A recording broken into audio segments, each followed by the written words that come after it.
ETF index mutual funds నేర్చుకుని stock మార్కెట్లో రాణించాలనుకుంటున్నారా? వెంటనే ఈ నెంబర్కి కాల్ చేయండి.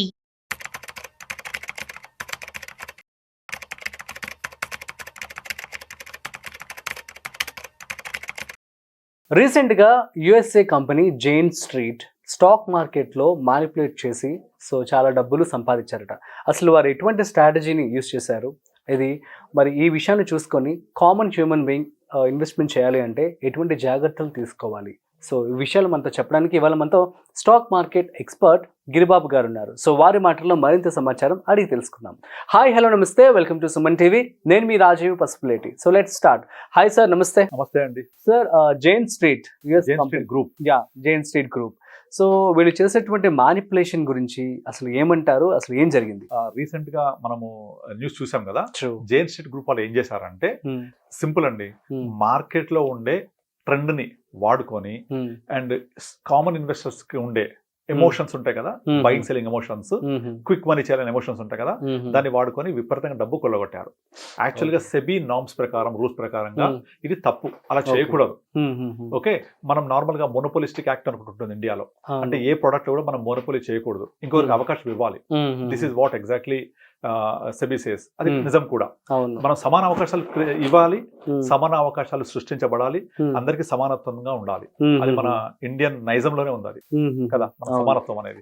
వీళ్ళు ఏం చేశారంటే, ఇప్పుడు మీకు దాన్ని క్లుప్తంగా ఎక్స్ప్లెయిన్ చేస్తాను. ఇప్పుడు నార్మల్ గా స్టాక్ మార్కెట్ లో హైయెస్ట్ వెయిటేజ్ ఉండే segment banking and financial services, BFSI. మన స్టాక్ మార్కెట్ లో మోర్ దెన్ 32% వెయిటేజ్ ఉంటుంది ఈ ఇండిసెస్ కి. మీకు బ్యాంక్ నిఫ్టీ అనే ఒక ఇండెక్స్ కూడా ఉంది. మీకు నిఫ్టీ కంటే చాలా బీభత్సంగా మూమెంట్స్ ఉంటాయి అందులో. ఇక మన F&O క్లోజింగ్ డేస్ అయితే, last day of the closing నాడైతే అది చాలా వోలటైల్ గా ఉంటుంది. మీకు పుట్ ఆప్షన్స్ ₹2 ₹200 అవుతాయి, ₹2 కూడా అవుతాయి. అంత వోలటైల్ చూస్తాం. దీనికి డే కూడా అక్కర్లే, 1 అవర్ చాలు. నేను చూసాను నా కళ్ళతోటి. ₹2 అవుతుంది ఆప్షన్స్, ₹2 కూడా అవుతుంది ఆప్షన్స్. ఇలా జరుగుతాయి. అయితే వీళ్ళు ఏం చేసేవాళ్ళు అంటే, వీళ్ళ దగ్గర విపరీతంగా డబ్బులు ఉన్నాయి. ఆ డబ్బులతోటి ముందుగానే పంపింగ్ చేసి క్యాష్ మార్కెట్ లో ఈ బ్యాంక్ నిఫ్టీని ఏదైతే ఇన్ఫ్లుయెన్స్ చేస్తాయో ఆ స్టాక్స్ కొనేసేవాళ్ళు విపరీతంగా. దాంతో ఒకే రోజు మీరు చాలాసార్లు గమనిస్తే బ్యాంక్ నిఫ్టీ ఒకే రోజు విపరీతంగా మూవ్ అవుతుంటుంది అప్ సైడ్. మూవ్ అవుతుంటే వీళ్ళు ఏం చేస్తారు, టెక్నికల్ అనలిస్ట్ అందరూ కూడా, అరే బ్యాంక్ నిఫ్టీ పలానా లెవెల్ క్రాస్ అయింది, పైకి వెళ్తోంది కనుక పాజిటివ్ బజ్ ఉంది మార్కెట్ అని చెప్పేసి వీళ్ళు కొంటూ ఉంటారు. కాల్స్ కొనేస్తూ ఉంటారు, క్యాష్ మార్కెట్ కొనేస్తూ ఉంటారు, అందరు కొనేస్తూ ఉంటారు. కొనేయడం వల్ల ఈ పుట్ ఆప్షన్స్, F&Oలో ఆప్షన్, ఓ అంటే ఆప్షన్స్ లో పుట్ ఆప్షన్ అంటే, పుట్ ఆప్షన్ ఏమవుతుందంటే మార్కెట్ పెరుగుతున్నప్పుడు చాలా తగ్గిపోతుంటది పుట్ ఆప్షన్. మన మార్కెట్ పెరుగుద్ది అంటేనేమో కాల్ కొనాలి, పడిపోతుంది అంటేనేమో పుట్ కొనుక్కోవాలి. Put buy or call buy. అయితే ఇక్కడ మార్కెట్ లో వాళ్ళు ఆల్రెడీ క్యాష్ మార్కెట్ కొంటున్నారా, ఒకరిని చెప్పాలంటే రిగ్గింగ్ చేస్తున్నట్టే, విపరీతంగా పైకి తీసుకుపోతున్నారా, ఆటోమేటిక్ గా BFSI ఇండెక్స్ పెరుగుతుందా, మీకు ఆ BSFI పుట్ వెళ్తుందా, తగ్గిపోతుంటది, చాలా మినిమం లెవెల్కి వచ్చేస్తుంది. రాగానే వాళ్ళు ఈ లెవెల్లో విపరీతంగా పుట్స్ బై చేసేస్తా ఉంటారు ముందే, చాలా తక్కువ ప్రైస్ లో బై చేసేసి ఇక మార్కెట్ పైకి వెళ్ళిపోయింది కదా, ఒక్కసారి వాళ్ళ క్యాష్ పాయింట్స్ అన్ని ఆఫ్లోడ్ చేస్తూ ఉంటారు, పైన అమ్మేస్తూ ఉంటారు. అంటే ముందు వాళ్ళే ఆర్టిఫిషియల్ బయింగ్ క్రియేట్ చేశారు, ఆర్టిఫిషియల్ గా పైకి తీసుకుపోయారు. ఆర్టిఫిషియల్ కాదు, కొనేస్తుంటారు నిజంగా వాళ్ళే, కొనేసి పైకి తీసుకుపోయేసి ఇంకా అందరు కూడా ఇది కన్ఫర్మ్డ్ బయింగ్, పెరిగిపోతుంది, ఇక్కడ నుంచి ఇంకా పైకి పోతుంది. టెక్నికల్స్ చెప్తూ ఉంటాయి కదా, టెక్నికల్ చార్ట్ ఏంటి, ఏం జరుగుతుందో చూపిస్తూ ఉంటుంది అక్కడ. ఈ లెవెల్ దాటితే పైకి పోతుంది, ఈ లెవెల్ దాటితే పైకి పోతుంది అనేది ఉంటారు, కానీ ఇక్కడ ఫండమెంటల్స్ ఏమి ఉండవు అక్కడ. అలా పైకి తీసుకెళ్లిపోయి ఒక్కసారి సెల్లింగ్ చేసేస్తారు మొత్తం ఆ హై లెవెల్లో. కింద లెవెల్లో కొన్నారు వాళ్ళే క్యాష్ మార్కెట్ లో, పై లెవెల్లో వాళ్ళే అమ్మేస్తారు. ఒక్కసారి అమ్మడం జరగగానే మీకు విపరీతంగా క్రాష్ అయిపోతూ ఉంటది బ్యాంక్ నిఫ్టీ. పుట్టేమైంది, పెరుగుతూ ఉంటుంది. అంటే వాళ్ళు లోలో కొనేసి పైన అమ్ముతున్నారు, మళ్ళీ దానికి కాంట్రాస్ట్ గా కింద పుట్ ఆప్షన్ కూడా కొనుక్కొని ఉంటారు. ఇది పెరుగుతూ ఉంటుంది, ఇది పెరిగిన తర్వాత దీన్ని అమ్మేస్తారు పైకి వెళ్ళిన తర్వాత. అంటే పైకి పోతున్నప్పుడు పైకి తీసుకెళ్లి లాభం పొందుతారు, పైన అమ్మేసి మళ్ళీ కింద ఉన్న పుట్టి కొనుక్కొని ఇక్కడ నుంచి కూడా పైకి తీసుకెళ్తారు. ఇది F&O చేసే వాళ్ళకి అర్థమైపోతుంది లాంగ్వేజ్ అంతా కూడా. Cash market versus futures market. Futures market లో ఆప్షన్స్ మినిమం ప్రైస్ ఉంటాయి, అవి అది లాట్స్ కొనేసుకుంటారు. కొనేసుకొని ఒకసారి మార్కెట్ తగ్గుతూ ఉంటే పుట్ ఆప్షన్ పెరుగుతూ ఉంటుంది అనమాట, ఆపోజిట్ గా ఉంటుంది ఎప్పుడు. అదే మార్కెట్ పడుతూ ఉంటేనేమో కాల్ పడుద్ది, మీరు మార్కెట్ పెరుగుద్ది అంటే కాల్ కొనుక్కోవాలి, మార్కెట్ పడుద్ది అంటే పుట్ కొనుక్కోవాలి. ఆ పుట్స్ కొనేసి విపరీతంగా పెట్టుకున్నారు కదా, ఒక్కసారి మార్కెట్ పడగానే పుట్ ఆప్షన్స్ మల్టీ బ్యాగర్స్ లాగా వెళ్ళిపోతాయి పైకి, ఎక్కడికో. ₹2 అని చెప్పినట్టుగా 200 కూడా అవుతాయి. ఇక్కడ ఎట్లా లాభం పొందుతారు, అక్కడ ముందే కొనేసుకునే అమ్మి అక్కడ లాభం పొందుతారు. ఇది యాక్చువల్ గా ఈ చక్కర్లో పడి మన స్మాల్ ఇన్వెస్టర్స్, కామన్ ఇన్వెస్టర్స్ చేతులు కాల్చుకుంటారు, ఎప్పటికీ డబ్బులు చేసుకోలేరు. సో ఇది సెబీ ఐడెంటిఫై చేసింది. ఐడెంటిఫై చేసి దాన్ని ట్రాప్ పట్టుకున్నారు. ఇమీడియట్ వాళ్ళకి ఒక 4,000 crores పెనాల్టీ వేసి ఎస్క్రో అకౌంట్ డిపాజిట్ చేయమన్నారు.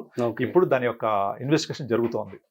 ఇది ఒక విధంగా చెప్పాలంటే చాలా తప్పు, ఇలా చేయకూడదు. అంటే నేను చెప్పిన ఇంతకుముందు మోనోపోలిస్టిక్ యాక్ట్ ఎలా ఉంటుందో అట్లా కామన్ మ్యాన్ కి ఒక అవకాశం లేకుండా డబ్బులు ఎక్కువ పెట్టుకొని చేస్తూ ఉంటారు. ఈవెన్ 1992 హర్ష మెహతా స్కామ్, అది కూడా సేమ్ ఇలాంటిదే. మీరు లక్కీ భాస్కర్ సినిమా చూస్తే అర్థమైపోతుంది.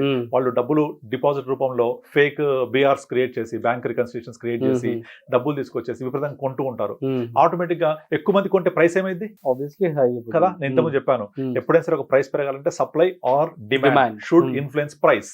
సప్లై ఎక్కువ ఉంటేనేమో ప్రైస్ తగ్గిపోతుంది, లేదా డిమాండ్ ఎక్కువ ఉంటే ప్రైస్ పెరుగుతుంది. So demand or supply will determine the price.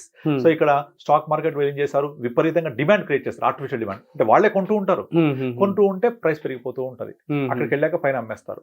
అమ్మేస్తూ ఉంటే మన కామన్ మ్యాన్ ఏమనుకుంటాడు, మన టెక్నికల్ అనలిస్ట్ ఏమనుకుంటారు, ఇంకా పెరిగిపోతుంది కదా అని అక్కడ కొంచెం పడగానే కొనేసుకుంటూ ఉంటారు వాళ్ళు.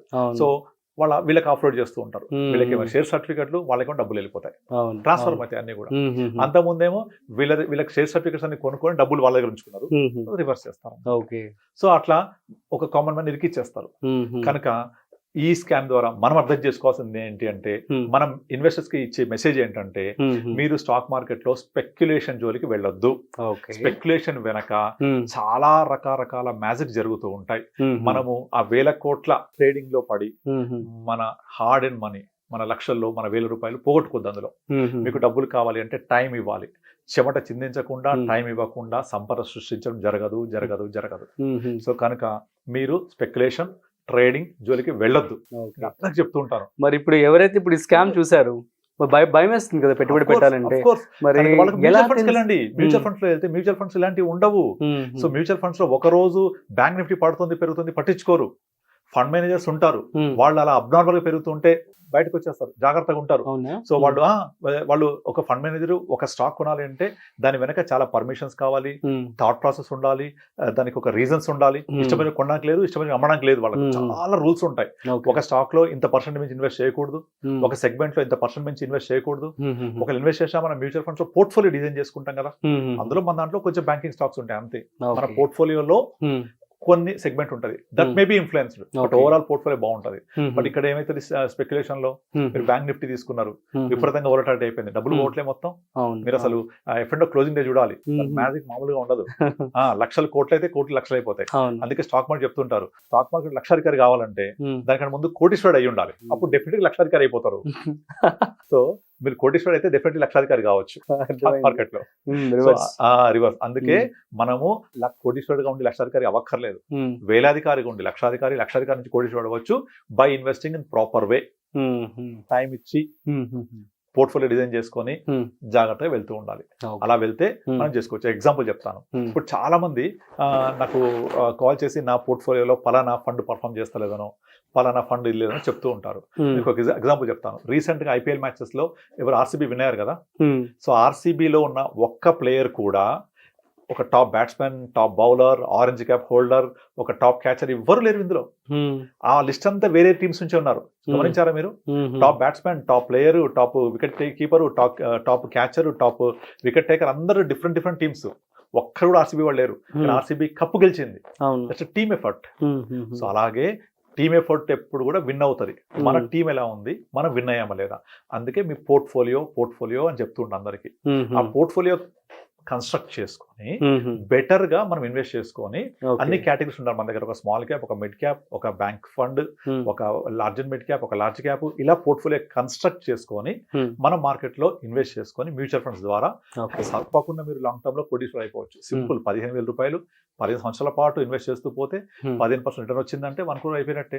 అక్కడ నుంచి మరో 5 సంవత్సరాలు కంటిన్యూ చేస్తే 2.5 కోట్లు, మరో 5 ఏళ్లకు 5 కోట్లు, ఇంకో 5 ఏళ్లకు 10.5 కోట్లు. ఇక్కడ 30 సంవత్సరాల టైం ఉంది కదా.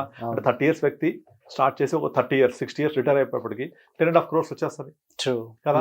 లేదు అంత టైం ఇవ్వలేను నేను, అంత టైం ఉండదు నాకు, అంత టైం కుదరదు అంటే సారీ, తప్పకుండా చేతి కాల్చుకోవాల్సిందే. ఇంతకుముందు చెప్పినట్టుగా చెమట చిందించకుండా, టైం ఇవ్వకుండా సంపద సృష్టించబడదు. Thank you so much. So guys, అర్థమైంది కదా. సో మరి ఇన్వెస్ట్మెంట్ చేసే ముందు జాగ్రత్తగా పెట్టుబడి పెట్టుకోండి.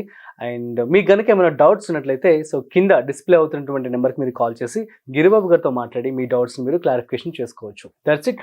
మరొక ఇంట్రెస్టింగ్ కాంటెంట్తో మళ్ళీ కలుద్దాం. అంతవరకు చూస్తూనే ఉండండి Suman TV. This is Rajeev signing off. Video నచ్చినట్లయితే లైక్, షేర్ అండ్ సబ్స్క్రైబ్.